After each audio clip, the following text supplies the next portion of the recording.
வணக்கம். ஆலயமும் ஆராதனையும் நிகழ்ச்சிக்கு உங்களை வரவேற்கிறோம். இன்றைக்கு நாம் தரிசிக்க போவது பாண்டிச்சேரியில் அமைந்துள்ள ஸ்ரீ கௌசிக பாலசுப்பிரமணிய சுவாமி திருக்கோயில். இஸ்லாமியரால் கட்டப்பட்ட இந்து ஆலயம் மத பேதங்களை கடந்து கம்பீரமாய் உயர்ந்து நிற்கும் திருக்கோயில். வாங்க தரிசிக்க போகலாம்.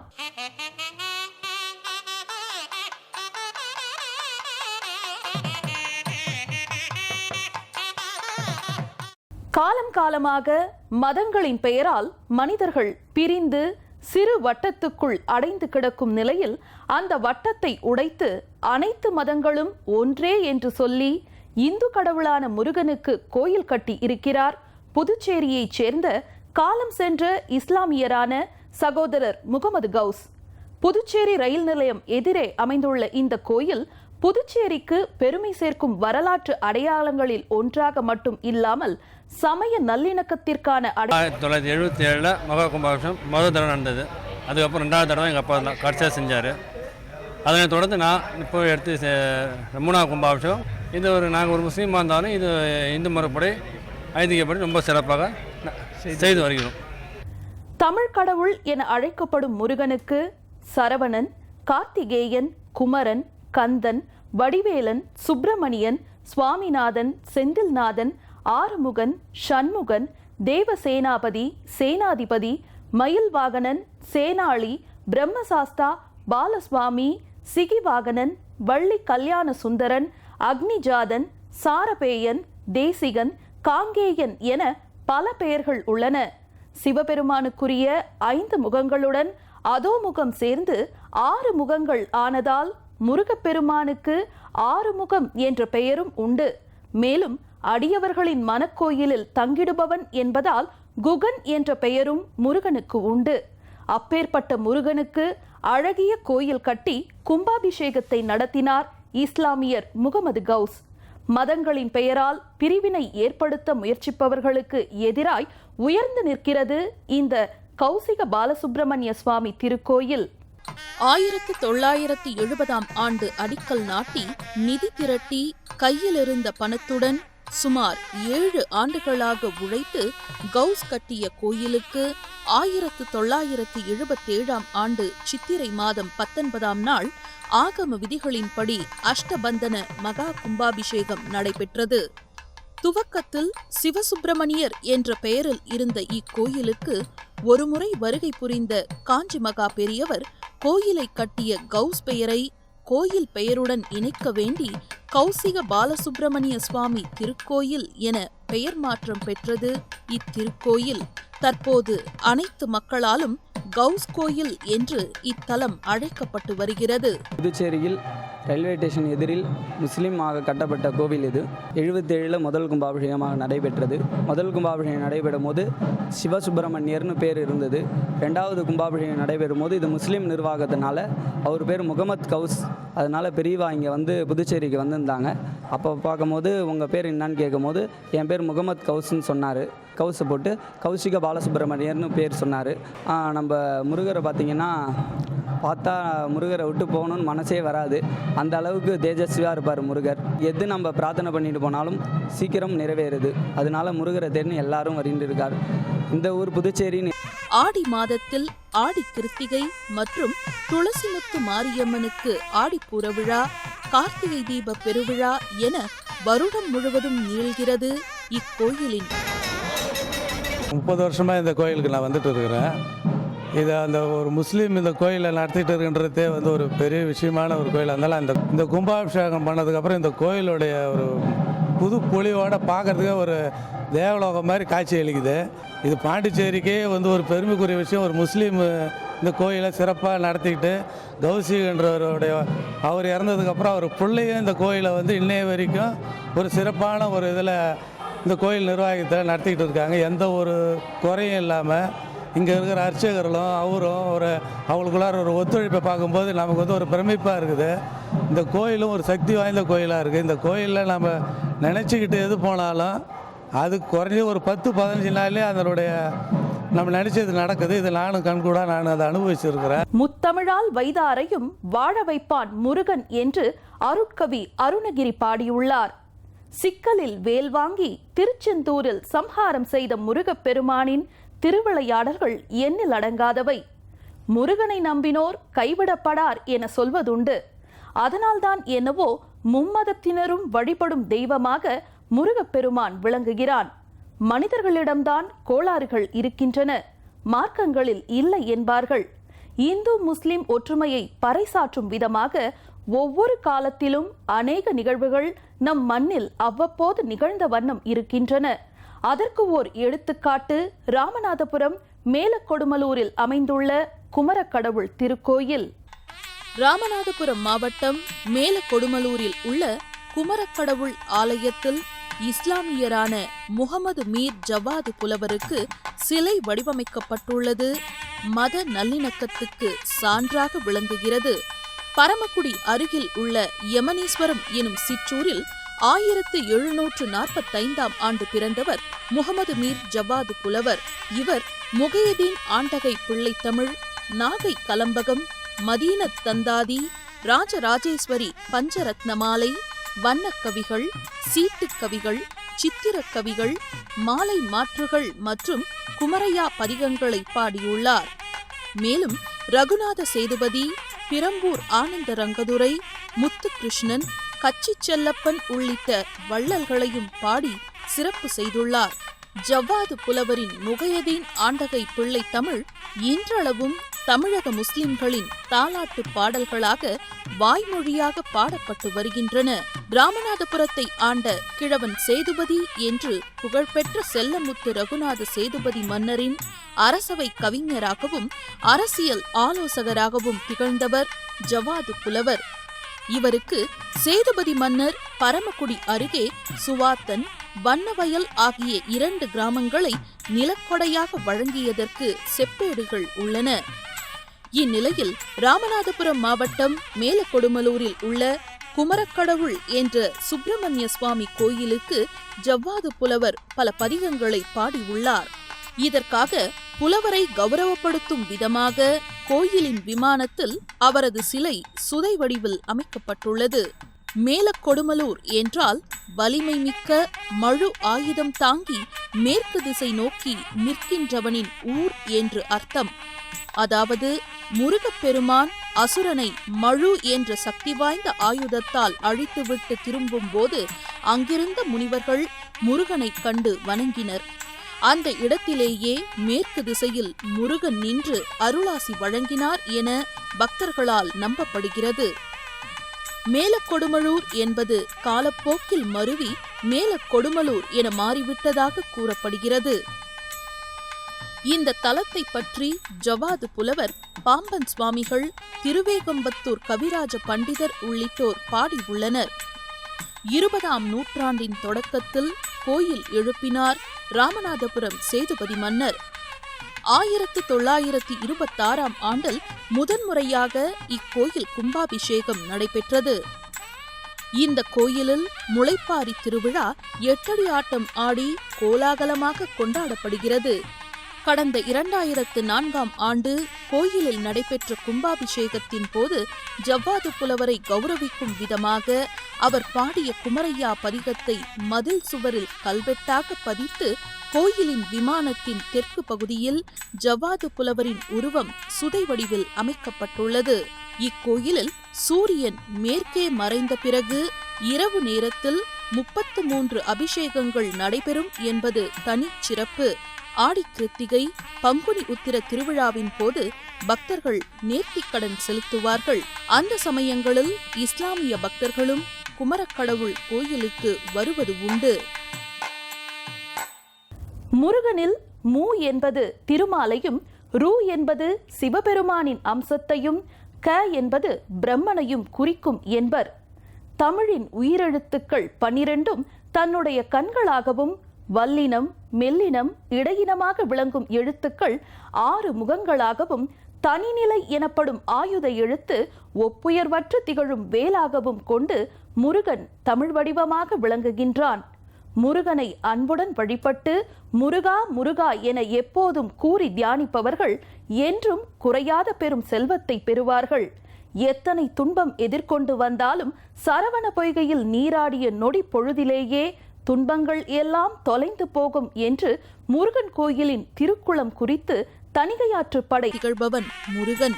சுருக்கமாக சொல்ல வேண்டுமானால் 100,000 சூரியன்கள் ஒரே காலத்தில் ஒளி வீசுவது போன்ற பேரழகு வாய்ந்த தெய்வீக வடிவம் கொண்டவன் முருகன்.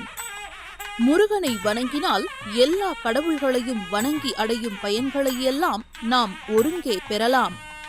மகனுக்கு செய்யும் சிறப்பால் தந்தை தாயாகிய சிவபெருமானும் உமாதேவியும், தம்பியை போற்றுதலால் சகோதரனாகிய விநாயகரும், மருமகனை வழிபடுதலால் மாமனாகிய திருமாலும், தலைவனை வணங்குதலால் தேவரும் முனிவரும் ஆகிய அனைவரும் மகிழ்ச்சி அடைவார்கள். எனவே முருகன் வழிபாடு மிக்க சிறப்புடையது. முருகன் தன் பக்தர்கள் வேண்டும் கோரிக்கைகளை அவர்கள் வேண்டியவாறே விரும்பிக் கொடுத்து அருளும் தன்மை வாய்ந்தவன். முருகப்பெருமானுக்கு உகந்த விரதங்கள் என்று 3 விரதங்கள் பிரதானமாக சொல்லப்பட்டிருக்கின்றன. அவை வார விரதம், நட்சத்திர விரதம், திதி விரதம். செவ்வாய்க்கிழமைகளில் அனுஷ்டிக்கப்படுவது வார விரதம். செவ்வாய்க்கு அதிபதி முருகப்பெருமான்.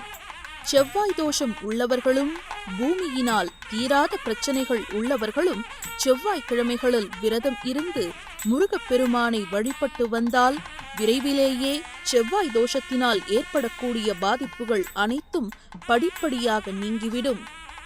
கார்த்திகை நட்சத்திரத்தன்று அனுஷ்டிக்கப்படுவது நட்சத்திர விரதம். அதுவும் ஆடி கிருத்திகை மிகச் சிறப்பு. சிவபெருமானின் நெற்றிக்கண்ணில் இருந்து தோன்றிய 6 தீப்பொறிகளில் இருந்து தோன்றிய முருகப்பெருமானை சரவண பொய்கையிலிருந்து எடுத்து வளர்த்த கார்த்திகை பெண்களுக்கு சிறப்பு சேர்க்கும் விதமாக சிவபெருமான் அவர்களுக்கு ஒரு வரம் அளித்தார். அந்த வரத்தின்படி கார்த்திகை நட்சத்திரத்தன்று விரதமிருந்து முருகப்பெருமானை வழிபடுபவர்கள் நிறைவான அறிவு, நிலையான செல்வம், நீண்ட ஆயுள், அன்பும் பண்பும் நிறைந்த வாழ்க்கை துணை, நல்ல குணமுள்ள குழந்தைகள் ஆகிய பேறுகளை பெற்று சிறப்புற வாழலாம். வளர்பிறை சஷ்டி திதியில் அனுஷ்டிக்கும் விரதம் திதி விரதம். மாதந்தோறும் வரக்கூடிய வளர்பிறை சஷ்டி திதியன்று காலையில் நீராடிவிட்டு முருகப்பெருமானை தியானித்து நாம் என்ன கோரிக்கைக்காக விரதம் இருக்கிறோமோ அந்த கோரிக்கையை மனதில் சங்கல்பம் செய்து கொண்டு விரதத்தை மேற்கொள்ள வேண்டும். தொடர்ந்து 6 சஷ்டிகள் இந்த விரதத்தை கடைபிடிப்பது நல்லது. மாதந்தோறும் வரும் சஷ்டி விரதத்தை கடைபிடிக்க இயலாதவர்கள் கூட ஐப்பசி மாதத்தில் வரும் கந்த சஷ்டி விரதத்தை தவறாமல் அனுஷ்டித்தால் முருகப்பெருமானின் அருளால் வாழ்க்கையில் சகல ஐஸ்வர்யங்களையும் அடையலாம். குழந்தை வரம் தரும் விரதங்களில் முதன்மையான விரதமாக கந்த சஷ்டி விரதமே போற்றப்படுகிறது. அதனால்தான் சஷ்டியில் இருந்தால் அகப்பையில் வரும் என்று கூறுகிறார்கள். சஷ்டியில் விரதம் இருந்தால் கருப்பையில் குழந்தை வரும் என்பதே இதன் பொருள். ஓம் சரவண பவாய நம என்ற மூல மந்திரத்தை ஜபித்து அடுத்ததாக வரவிருப்பது அறிவியலும் ஆன்மீகமும். அறிவியலும் ஆன்மீகமும் சம்பந்தமான கேள்விகளுக்கு பதிலளிக்கிறார் சர்வமத ஜோதிட மகரிஷி ராஜயோகம் டாக்டர் கே ராம். இந்த வார கேள்விகள் என்னென்ன இதோ.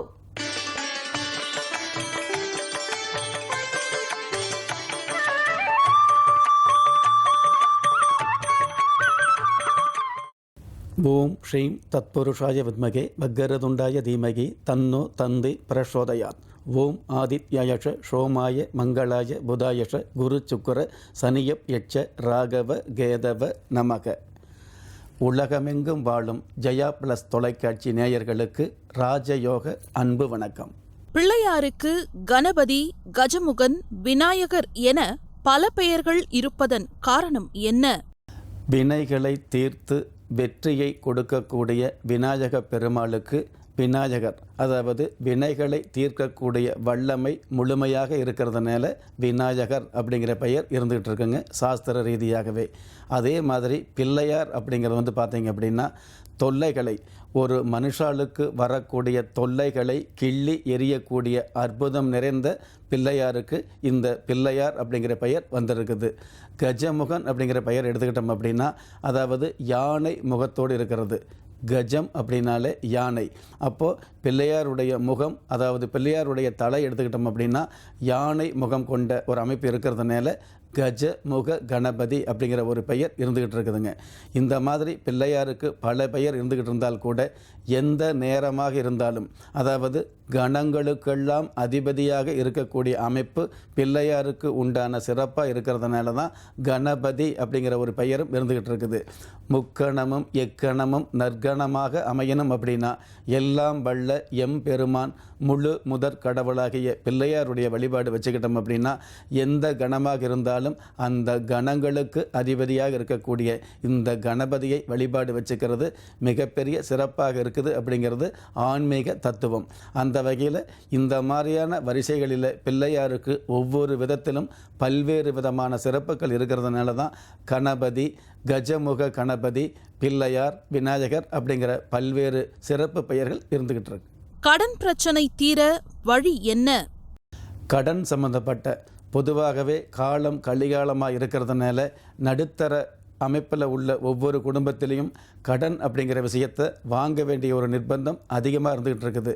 கடந்த காலங்களில் புராணங்களில் கடன் பட்டார் நெஞ்சம்போல் கலங்கினார் இலங்கை வேந்தன் அப்படின்னு சொல்லக்கூடிய அளவுக்கு கடன் வாங்கினாலே விளக்கமான வாழ்க்கையில் கலக்கம் அப்படிங்கிறது நிச்சயமாக இருக்கும் அப்படிங்கிற விஷயத்தை விளக்கமாகவே நமக்கு புராணம் சொல்லி வச்சிருந்தாலும் ஏதாவது ஒரு நெருக்கடியில் நிர்பந்தத்தில் கடன் வாங்க வேண்டிய சூழ்நிலை ஏற்பட்டிருந்துன்னு வைங்களே, ஒரு சில பேருக்கு அந்த கடனை சொன்ன தேதியில் திருப்பி செலுத்தக்கூடிய பாக்கியம் சிறப்பாகவே அமைஞ்சிருது. இன்னும் சில பேருக்கு பார்த்திங்கன்னா அந்த கடனை திருப்பி செலுத்த முடியாமல் எந்த நேரத்தில் கடன் வாங்கணுமோ அந்த கடனை திருப்பி செலுத்த முடியாமல் தேவையில்லாத அவமானங்கள், தகுதி இல்லாதவங்கள்லாம் தேவையில்லாமல் பேசக்கூடிய ஒரு அபாயகரமான சூழ்நிலைகள் இந்த காலத்தில் இருந்துகிட்டு இருக்குது. அதற்காக கடனே வாங்கக்கூடாது அப்படின்னு சாஸ்திரம் சொல்ல கிடையாதுங்க. நீங்கள் எந்த நேரத்தில் கடன் வாங்கினாலும் அந்த வாங்கின கடனை செவ்வாய்க்கிழமை நாட்களில் அங்காரக பகவானுடைய ஆதிக்கம் நிறைந்த செவ்வாய்க்கிழமை நாட்களில் அந்த கடன் தொகையை திருப்பி செலுத்தினீங்கன்னு வைங்களேன், அதாவது உங்களுக்கு பெரிய தொகையாக கடன் தொகை இருந்தால் கூட ஒரு சிறு தொகையை செவ்வாய்க்கிழமை நாட்களில் திருப்பி செலுத்துறது, அல்லது தேய்பிறை அஷ்டமி நாட்களில் திருப்பி செலுத்துறது, அல்லது சனிக்கிழமை நாட்களில் ஏதாவது ஒரு பைரவர் சன்னதியில் உங்களுடைய பிரார்த்தனையை கடன் தொல்லைக்காக அடி மனசிலிருந்து வச்சுக்கிட்டு அந்த நாளில் ஒரு சிறு தொகையை திருப்பி செலுத்த ஆரம்பிச்சிங்க அப்படின்னா நீங்கள் வாங்கின அந்த கடன் தொகைக்கு ஏதாவது ஒரு வகையில் அந்த வருஷத்துக்குள்ள வருமானம் கடனை திருப்பி செலுத்தி உங்களுடைய வாழ்க்கையில் வெகுமானங்களை சந்திக்கக்கூடிய வாய்ப்பு அதிகமாகும். ஆன்மீகத்தை நம்பினால் என்ன வேண்டுமானாலும் நடக்குமா? பொதுவாகவே ஆன்மீகம் அப்படிங்கிறது நம்ம நிறைய முறை கேள்விப்பட்டிருக்கிறோங்க. ஒரு மனுஷனை பெத்தவங்களோ மற்றவங்களோ நண்பர்களோ உறவினர்களோ சொந்தங்களோ பந்தங்களோ இந்த மாதிரி பல்வேறு சூழ்நிலைகளில் யார் கைவிட்டாலும் ஆன்மீகம் கைவிடாது அப்படிங்கிற உண்மையான ஒரு தத்துவத்தை இந்த நேரத்தில் பணிவோடும் துணிவோடும் பதிவு செய்ய கடமைப்பட்டிருக்கிறேங்க. அப்படி இருக்கக்கூடிய இந்த ஆன்மீகத்தை நம்பும் பொழுது என்ன வேண்டுமானாலும் நடக்குமா? கடந்த காலங்களில் நான் ஆஸ்திரேலியாவுக்கு ஆன்மீக பயணம் செய்யும் பொழுது, ஆன்மீக சொற்பொழிவு செய்யும் பொழுது சிட்னி முருகர் கோயிலில் மாற்று மதத்தைச் சேர்ந்த சகோதரர் இந்த கேள்வியை கேட்டிருந்தாருங்க. ஆன்மீகத்தை நம்பினா நல்லது நடக்கும்னு சொல்கிறீங்களே, அந்த ஆன்மீகத்தை நம்பினா என்ன வேண்டுனாலும் நடக்குமா அப்படிங்கிற கேள்வி கேட்டிருந்தாருங்க. இந்த நேரத்தில் என் மனதில் நிறைந்த மரியாதைக்குரிய நேயர்களுக்கு நான் சொல்லக்கூடிய விஷயம், ஆன்மீகத்தை நம்பினால் என்ன வேண்டுமானாலும் நடக்கும் அப்படிங்கிறத விட உங்களுக்கு என்ன விதிக்கப்பட்டிருக்குதோ அது நிச்சயமாக நடக்கும் அப்படிங்கிற விஷயத்தை உங்களுடைய வாழ்க்கையில் நிதர்சனமாகவே உணர முடியும். நான் சொல்லக்கூடிய ஆன்மீகம், அதாவது அம்பாளாக இருந்தாலும் சரி அல்லது அன்னை மாதாவாக இருந்தாலும் சரி, நீங்கள் வேண்டக்கூடிய வேண்டுதல்களுக்கு உங்களுடைய ஆன்மீகம் நிச்சயமாக உங்களுடைய வாழ்க்கையில் பரிணமிக்கும் அப்படிங்கிற விஷயத்தை பணிவோடு எடுத்துச் சொல்ல கடமைப்பட்டிருக்கிறேன். வாஸ்து ஆன்மீகமா அறிவியலா? வாஸ்து அப்படிங்கிறது தற்காலத்தில் எந்த ஒரு விஷயத்தையும், வாஸ்து மட்டுமல்லங்க, ஆன்மீகத்தை கூட அறிவியலோடு ஒப்பிட்டு பார்த்துக்கிட்டு இருக்கிறோம். ஆனால் அறிவியல் வருவதற்கு முன்னாடியே 5000 வருஷங்களுக்கு முன்பாகவே நமக்கு ஆன்மீகம் எவ்வளவோ அற்புதமான விஷயங்களை, மனித குலத்திற்கு ஆதாயமான விஷயங்களை அடிப்படையாக எடுத்துச் சொல்லியிருக்குது அப்படிங்கிறது யதார்த்தமான உண்மை. அந்த வகையில் வாஸ்துவை மட்டும் தனியாக எடுத்துக்கிட்டோம்னு வைங்களேன், பொதுவாகவே வாஸ்து நல்ல முறையில் அமைஞ்சதுன்னு வைங்களேன், அதற்கு முன்னாடி மனையடி சாஸ்திரம் முக்கியமாக இருந்துகிட்டு இருக்குதுங்க. மனையடி சாஸ்திரப்படி கட்டக்கூடிய வீடுகள், மனையடி சாஸ்திரப்படி கட்டக்கூடிய திருமண மண்டபங்கள், மனையடி சாஸ்திரப்படி கட்டக்கூடிய மருத்துவமனைகள் இதுவெல்லாம் வந்து பார்த்திங்கன்னா மிகப்பெரிய மாற்றங்களை மனித குலத்திற்கு கொடுத்துக்கிட்டு இருக்குது அப்படிங்கிறது அந்த காலம் முதல் இந்த காலம் வரை யதார்த்தமான உண்மை. அதே சமயத்தில் வாஸ்து அப்படிங்கிறது வந்து பார்த்திங்கன்னா வாஸ்து சம்பந்தப்பட்ட விஷயங்களை கூட ஓரளவு நீங்கள் கடைபிடிக்கும் பொழுது உங்களுடைய வாழ்க்கையில் நிச்சயமான மேன்மையை, அதாவது உங்களுக்கு இருக்கக்கூடிய மேன்மைகளை அடைய முடியும் அப்படிங்கிறதும் யதார்த்தமான உண்மை. இந்த நிகழ்ச்சியை பார்த்துட்டு இருக்க நீங்களும் உங்கள் ஆன்மீகம் சம்பந்தமான கேள்விகளை கடிதம் மூலமா கேட்டு விளக்கம் பெறலாம். உங்கள் கடிதங்களை நீங்கள் எழுதி அனுப்ப வேண்டிய முகவரி: ஆலயமும் ஆராதனையும் நிகழ்ச்சி, ஜெயா தொலைக்காட்சி, 48 NP Jawaharlal Nehru main road, Ekkatuthangal, Chennai 6,32,000. இந்த வாரம் ஆலயமும் ஆராதனையும் நிகழ்ச்சியில பாண்டிச்சேரியில் அமைந்துள்ள ஸ்ரீ கௌசிக பாலசுப்பிரமணிய சுவாமி திருக்கோயில் மற்றும் ராமநாதபுரம் மேலக்கொடுமலூரில் அமைந்துள்ள குமரக்கடவுள் திருக்கோயிலை தரிசனம் செஞ்சோம். மேலும் ஆன்மீகம் தொடர்பான சில கேள்விகளுக்கும் விடை தெரிஞ்சுக்கிட்டோம். இதே மாதிரி அடுத்த வாரமும் ஒரு சிறப்பு வாய்ந்த நிகழ்ச்சியில சந்திப்போம். நன்றி, வணக்கம்.